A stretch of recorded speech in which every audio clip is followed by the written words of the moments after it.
Okay, okay, I am not sure if it's streaming or not, so I will also record this and maybe use it for later just in case. So, hello, my name is Ricardo. I am just an old guy who makes video games. I'm not an expert. Actually, I didn't went to school to learn how to do all this stuff. Um, I am self-taught and autodidactic type of person. So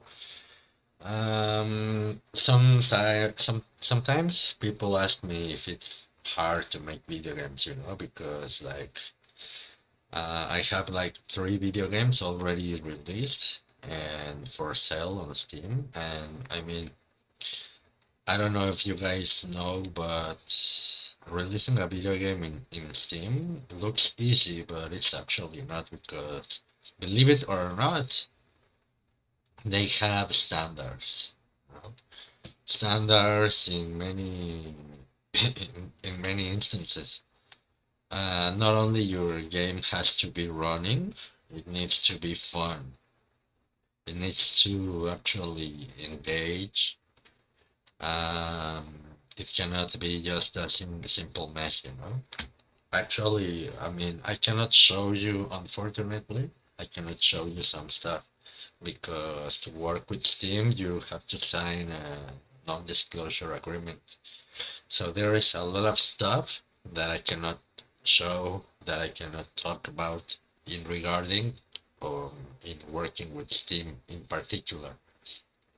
But what I can say is that, of course, Steam is, a great company. Personally, I love Steam.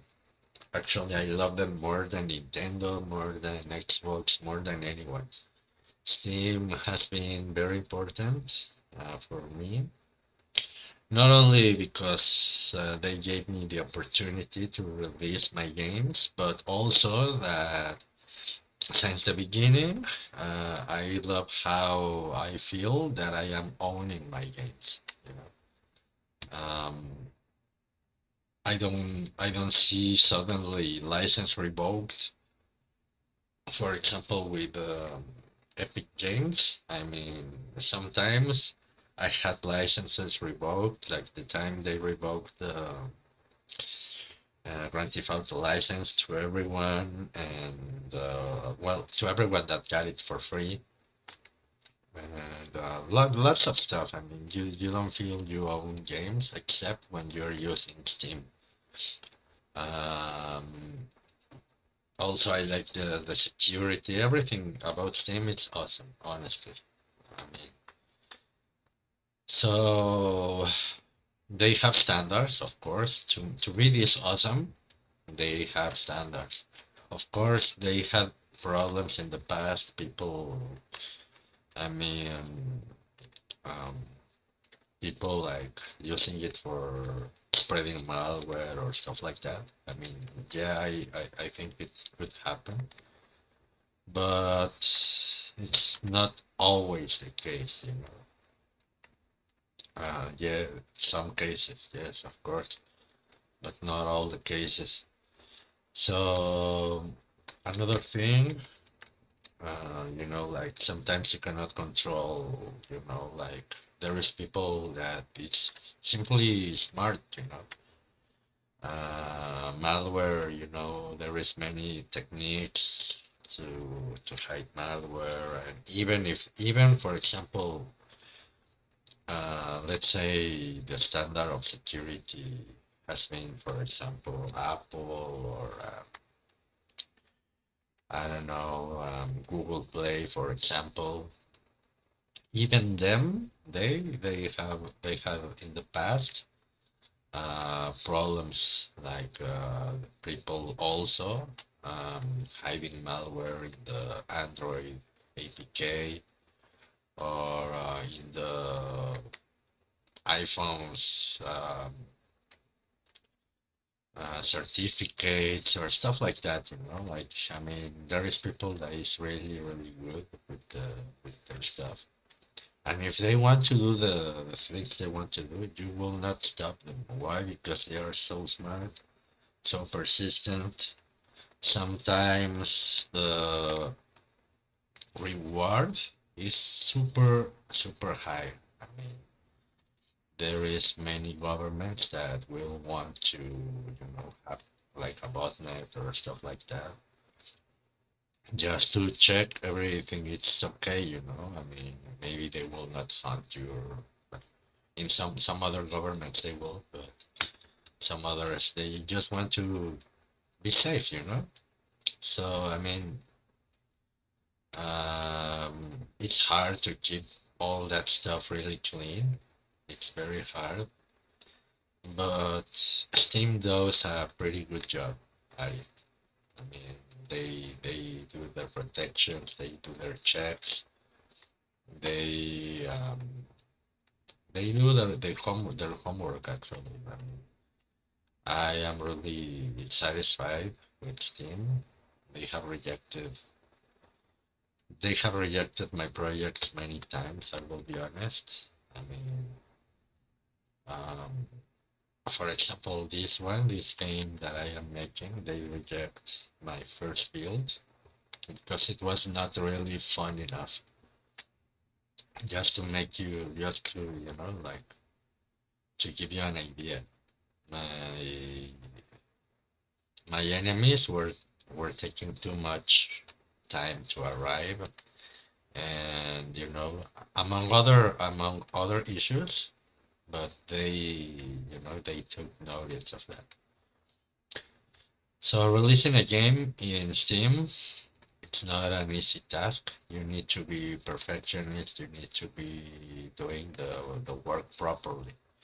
Otherwise, it will just simply get denied. So I will be helping you to achieve this type of quality. And I think the best type of game for a starter to begin with, it's not a third-person game. It's not a first-person game. It's not a second 2D game. I will say the most easy game to start it with, developing and releasing your own products, is to create virtual reality games. Virtual reality, not games, but experiences. So a virtual reality experience is actually, the name says it all. It's an experience. It doesn't need to be fun. It doesn't need to be even interesting. It just needs to be an experience. And what they mean with an experience, you need to immerse yourself in some type of environment.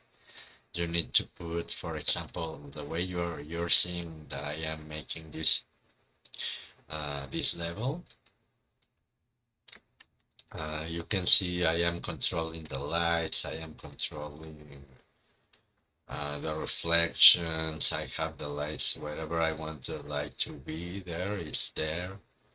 Um, on purpose, this game is dark.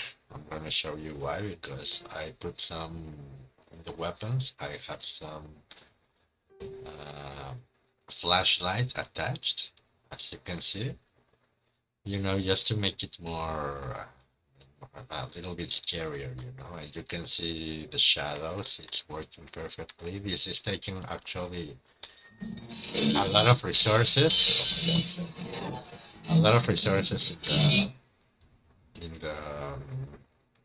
the memory, because the shadow needs to be interactive, and I mean there is a lot of stuff happening in the background. But overall, you can see like the overall how is it looking. Sorry, I got a little bit scared with my own game.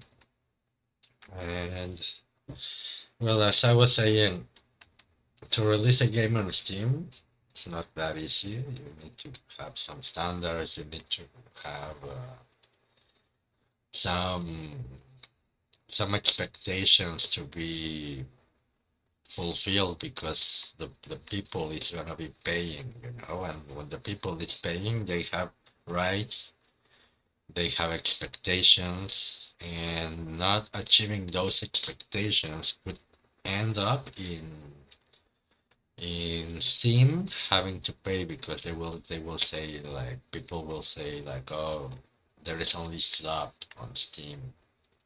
You cannot find quality games on Steam. So they have to make sure the indie developers like me, they are releasing quality products. So achieving a quality product is not that easy, I understand.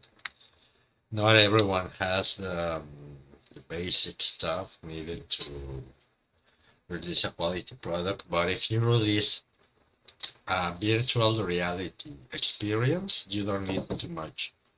You only need to figure out a scene, like, for example, I don't know, you can call it the jungle vacation experience for an idea. And then you just go here to the editor, the thing that you're seeing here in the screen, this stuff, over there.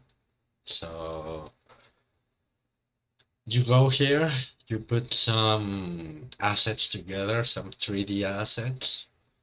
You make a jungle scene, you place your character, and then when you put your headset on, you will be experiencing in 3D what the character should be like being inside your game. So that way you only need to figure out the basic stuff, for example, how to place the assets, how to play with the lighting, maybe how to add some background noises, maybe how to make some basic interactions like pick up objects or stuff like that. That will take you maybe 1, 2, 3, at most 1 month to learn. So I can teach you how to do that. Actually, one of my releases is called Virtual Lingua, VR Lingua, Virtual Reality Lingua, and it's an experience to learn Spanish and other languages. So that game took me like a month to release it, and I will teach you how to do something like that very soon. And yeah, it's really easy to make a video game, especially using using Unreal Engine, especially because there is a high amount of people releasing stuff in the marketplace. You will find a lot of blueprints, a lot of scripts, a lot of stuff ready to help you to deliver your product. So yeah, it's I understand with Unreal Engine you can release your video games in consoles like Xbox, PlayStation 5, etc. I'm going to be honest, the only thing that I have found in in Unreal Engine is the controller stuff and the multiplayer stuff.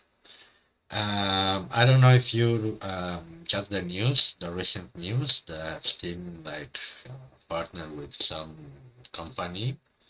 They are releasing like a game engine that has like multiplayer functions already embedded, making it easier for you know um, indie developers to develop multiplayer experiences. To do it on Unreal Engine is fairly easy, but not that easy. Especially in the Unreal Engine 5 and more. Those versions above 5.0 are like, I don't know, like having problems or issues with Steam. It's been harder to synchronize to do the stuff. Actually, my games, I have to downgrade one of them to 4.26 because 4.27 and 5 and beyond were not really working well for me. Most of the functions that I was using were not already there. A lot of changes. I mean, it's the unfortunate thing that they are like, not unfortunate, actually, it's a good thing, but I mean, it's hard to keep up with those changes, you know? Like, not only you have to keep up with your game and everything, you have to keep up with their changes, their upgrades. I mean, it's not an easy world, you know? So,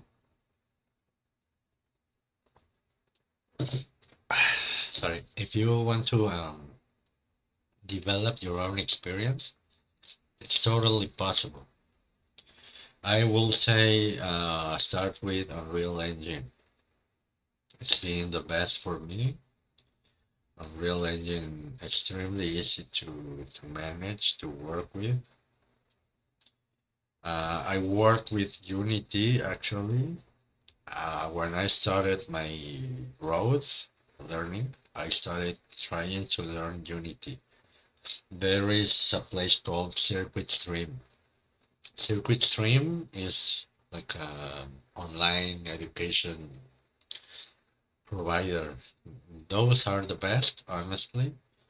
They provide education for, you know, Steam, developing game, not Steam, I mean Unity, developing games in Unity. So, yeah, I tried Unity. It's really, I like Unity because it's lightweight. I mean, you run your executables there are really tiny. They use very little resource. You can make your game to run perfectly on anywhere, but I mean, you require a lot of coding, you know, and coding, I mean, yeah, I have notions. I have notions. Yes, I can code simple stuff. I can make some scripts. Maybe I can make some, I don't know, changes to big code, etc. But I'm not really into it. Um, I wanted something to make me more dynamic, something that allowed me to just focus on the artistic stuff and take a little bit less workload in the mechanics and all that stuff. That is why I ended up using this thing, this Unreal Engine, which is amazing. Actually, I am a fan of it. I might be trying um, the new Steam. I don't know what's the name of that engine. I forgot.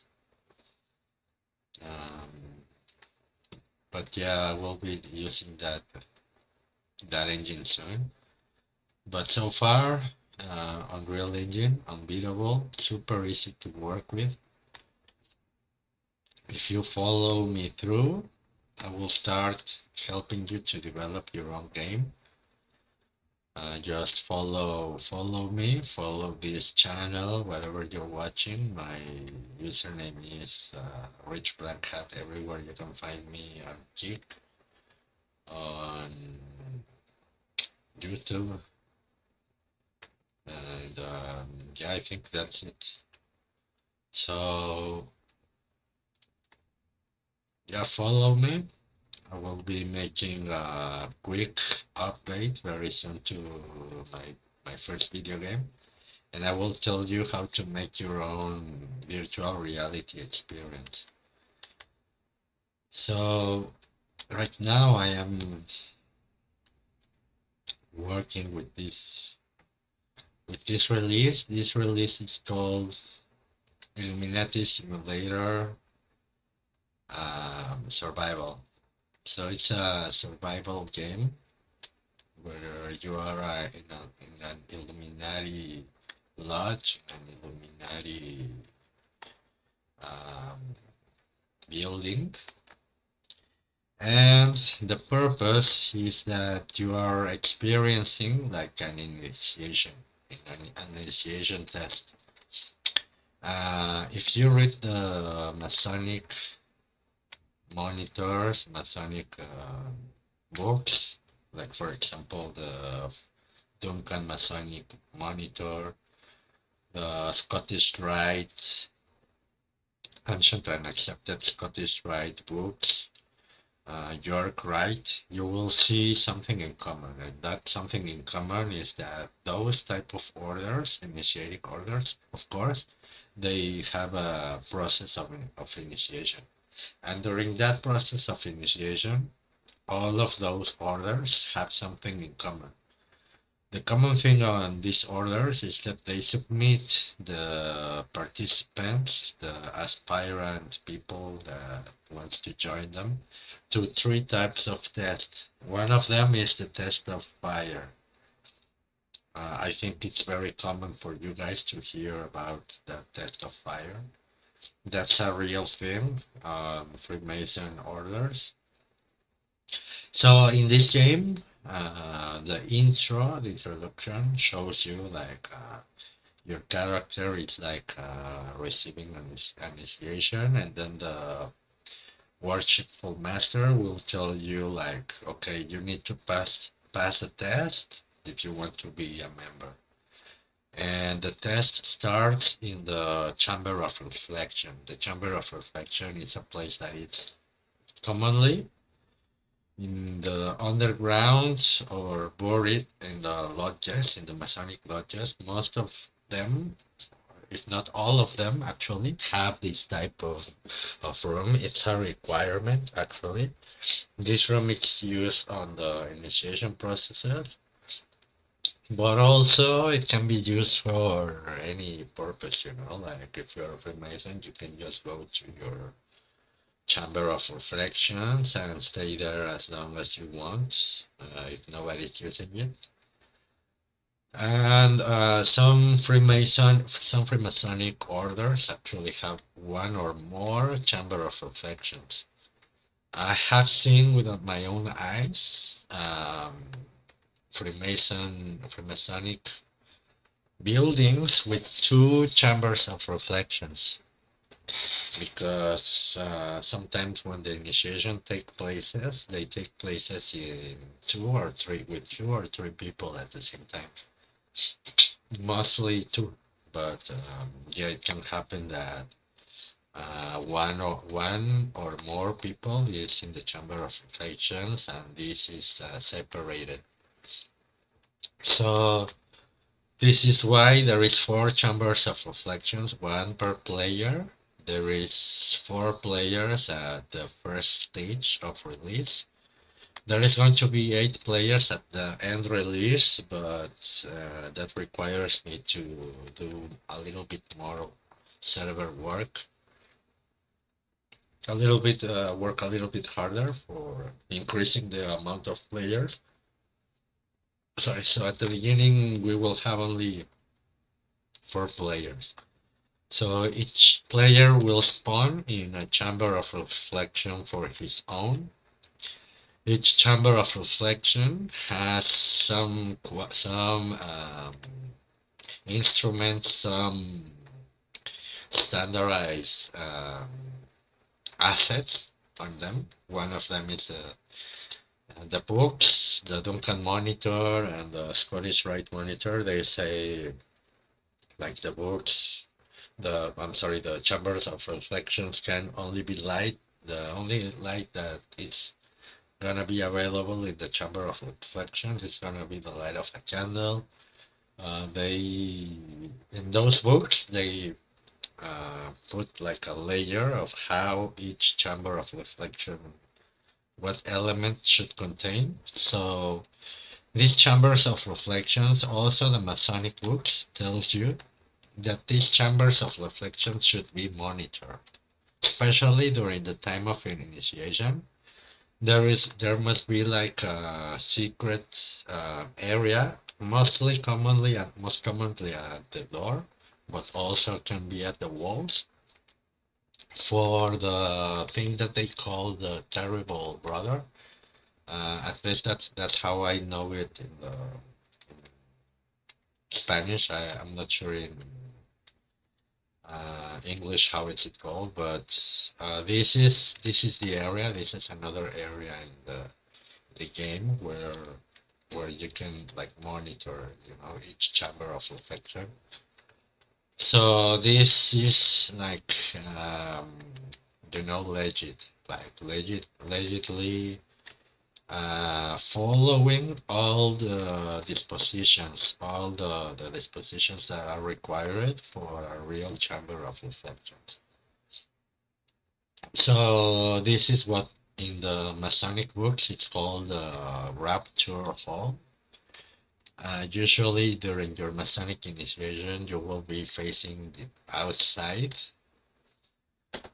like the street, and then they will cover your eyes, and then they will pull you inside the lodge. Like they will cover your eyes, and then they will pull you to the with really strong force, like the force of a hurricane. They will grab you and boom.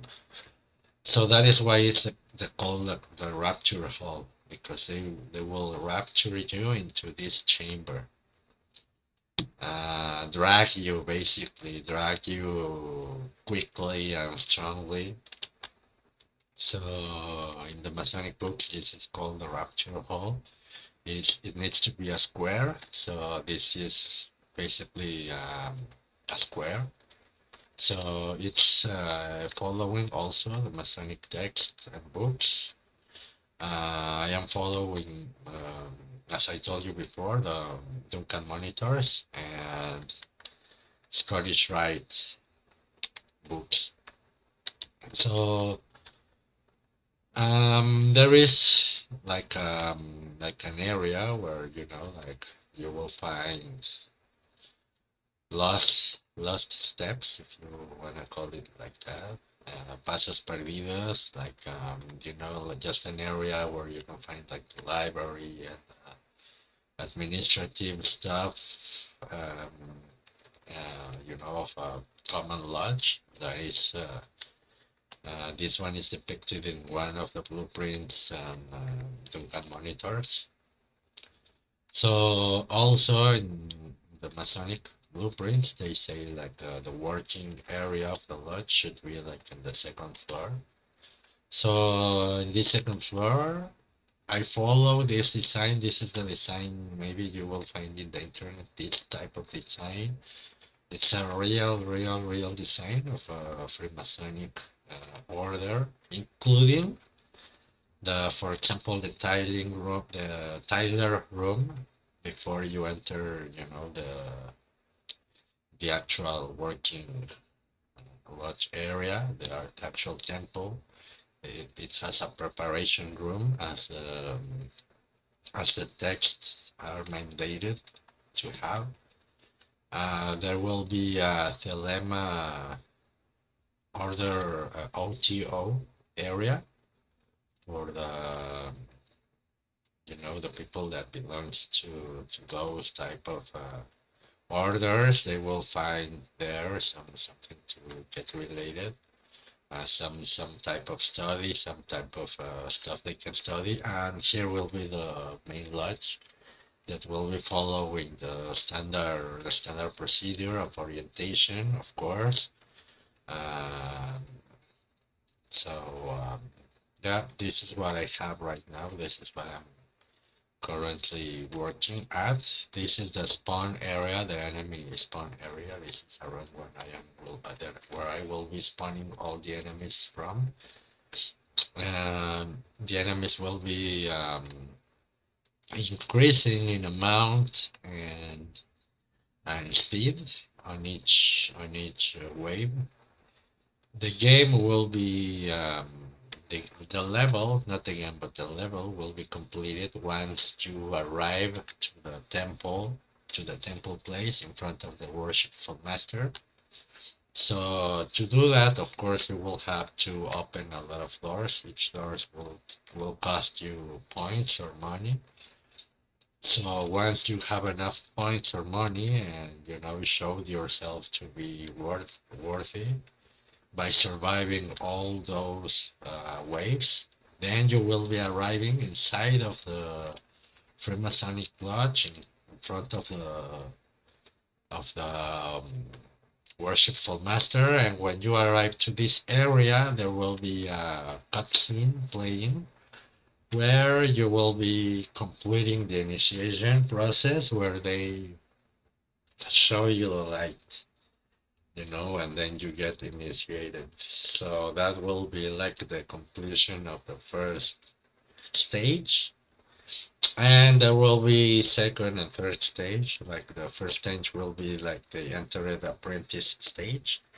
Second stage will be like, you know, I mean, it's pretty obvious, but I will not spoil. I mean, but you will find that if you search it, it will be follow the progression. So yeah, that's it. And what is the interesting stuff of this game? Well, the interesting stuff of this game, Illuminati Simulator Survival, will be that the architecture, each element will have symbolic meaning. Each place will be like really portraying like real symbolic places, like of the Freemasonry places that most of the profanes we cannot go in and check out.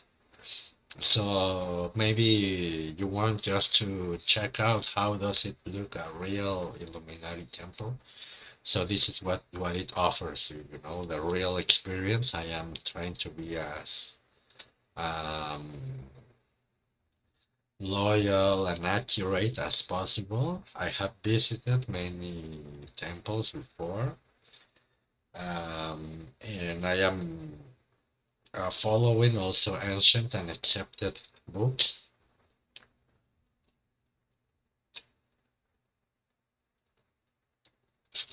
If you are a Freemason, you are a member of the Ordo Templi Orientis, Selema, Wicca, other Western esoteric culture, you will find this game interesting because it's made for you.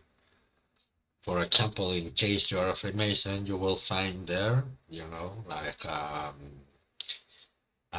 real a real accurate build of a temple. Like you will find interesting how the worshipful master, like everything will be there. Everything will be there. I cannot, of course, say too much. It will be a little bit stupid for me and disrespectful. So I mean, it will not have any secret word. You know what I'm talking about. Don't worry.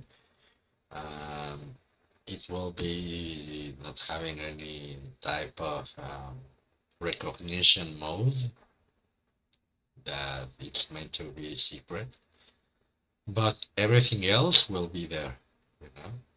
So it will be fun. It will be fun. Some people will understand it. Some others not.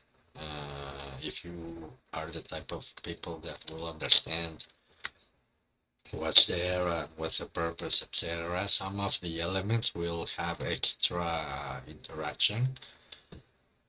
So I mean, yeah, check it out. Check it out. It's on Steam. It's on Steam. You can add it to your wish list. Just search for the Illuminati Simulator. I have one that it's already the Illuminati Simulator Virtual Reality or VR. And there is another one that is this one that is coming soon. That's the one you have to add for your wish list. And yeah, I hope you do that. The game is optimized for usage with the Steam Deck. with the upcoming hardware like the Steam machine, the Steam frame also. So it's gonna be awesome.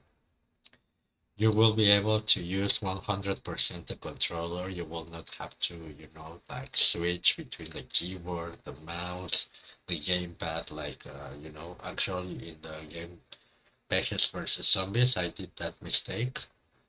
I was not able to, to develop that part of the game correctly. But now I was able to do it. It took me a lot of time, maybe a month to learn it and implement it.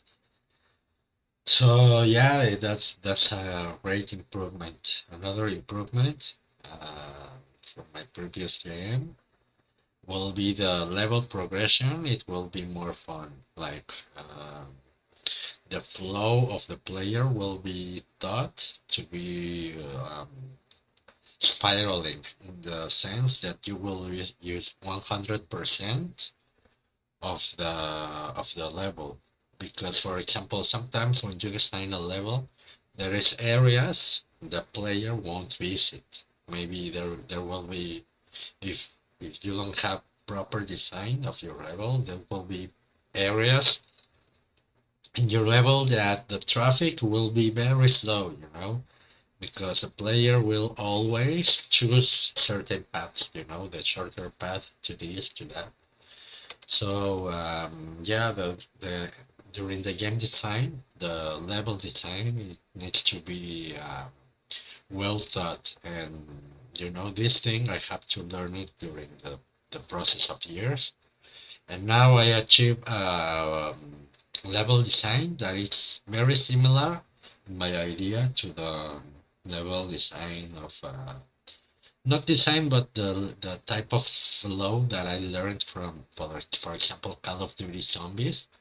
There is one game on Call of Duties where you are fighting zombies, etc., and you are opening like different areas of the game, and then at the end it's like circular, like you have all the game, all the areas open it, and each area interconnect between each other.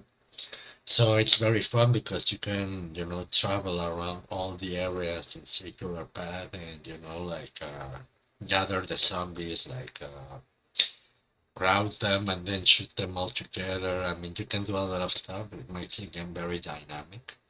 So this is something that I implemented there. Of course, I cannot copy something like that because it's very particular. But I try to do something inspired on that type of flow, So my game level design is designed to flow, to interconnect between areas. The progression of the level, the last door, um, will require you, I mean, maybe 4 hours game. So unfortunately, so far I don't have like a system for like keeping the score, like maybe getting a snapshot of where are you in the level to continue later. But that's something that I will be implementing really soon. So if you really want to end up the game, you will have to do it in a single shot. So that will increase the difficulty, and the realism, because when you are in a Masonic initiation, I mean, you only have one shot, so you better do it right or start over. So I mean, kind of you can see it as a feature if you want, but that feature, of course, will change in the future.